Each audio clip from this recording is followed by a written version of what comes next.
Hello guys, ഞാൻ ഫിഷപ്പ് ഉണ്ടാക്കാണ് guys. ദേ അതായത് നമ്മുടെ പൊറോട്ട തിന്നുന്ന ഫിഷിനെ നിങ്ങൾ കണ്ടിട്ടുണ്ടോ? കണ്ടിട്ടില്ല നിങ്ങൾ നേരെ ഫിഷപ്പ് ഉണ്ടാക്കലേക്ക് കയറിക്കോട്ടോ. ദേ അതായത് നമ്മുടെ ഗൗരാമീനാണ് നമ്മുടെ പൊറോട്ട തിന്നണത് കേട്ടോ. അപ്പോൾ നമ്മൾ പുള്ളിക്കാരന് അപ്പോൾ കൊടുക്കുമ്പോൾ തിന്നുന്നതാണ്. അപ്പോൾ നമുക്ക് ഇച്ചിരി തീറ്റയും കാര്യങ്ങളൊക്കെ എടുക്കാനുണ്ട്. അതൊക്കെ കാണിച്ചു തരാം കേട്ടോ. ദേ ഇതാണ് നമ്മുടെ ഗപ്പിക്കൊക്കെ കൊടുക്കുന്ന തീറ്റയും കാര്യങ്ങളൊക്കെയാണ് ഇത്. ഇതൊക്കെ കൊടുത്ത് നല്ല കളറും നല്ല ലെങ്തും നല്ല എല്ലാം വെക്കുന്ന സംഭവമാണ്. അപ്പോൾ നമുക്ക് ഈ സംഭവമൊക്കെ അവിടെ കൊണ്ട് വെച്ചിട്ട് നമുക്ക് നേരെ ഈ കുളത്തിൻ്റെ അവിടെ എത്തിയിട്ടുണ്ട്.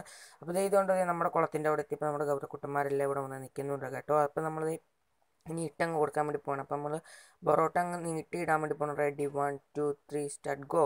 ഇട്ട് കൊടുത്തിട്ടുണ്ട് കേട്ടോ ഗൈസ്. അതായത് ഇപ്പം അവൻ ഇട്ട് കൊടുത്തപ്പം 2 ഇട്ട് കൊടുത്തിട്ടുണ്ട്. ഒരെണ്ണം അടിച്ചു. നീളത്തിനുള്ള ഇട്ട് കൊടുത്തിട്ട് മാര് വന്ന് തട്ടിയിട്ട് പോകുന്നതേ ഉള്ളൂ. അപ്പോൾ അത് കുഴപ്പമില്ല. അപ്പോൾ നമുക്കൊന്ന് പയ്യെ ഒന്ന് ഉരുട്ടിയതിന് ശേഷം, അതായത് നമുക്ക് പയ്യെ ഒന്ന് ഉരുട്ടിയതിന് ശേഷം ഒന്ന് ഇട്ട് കൊടുക്കാം കേട്ടോ. പക്ഷേ ഭയങ്കര ഇഷ്ടമാണ് ഇതിന്. അപ്പോൾ നമ്മൾ പയ്യെ ഒന്ന് ഉരുട്ടിയതിന് ശേഷം ഇട്ട് കൊടുക്കാൻ വേണ്ടി പോവാണ്. അപ്പം നമ്മുടെ പൊറോട്ട അങ്ങ്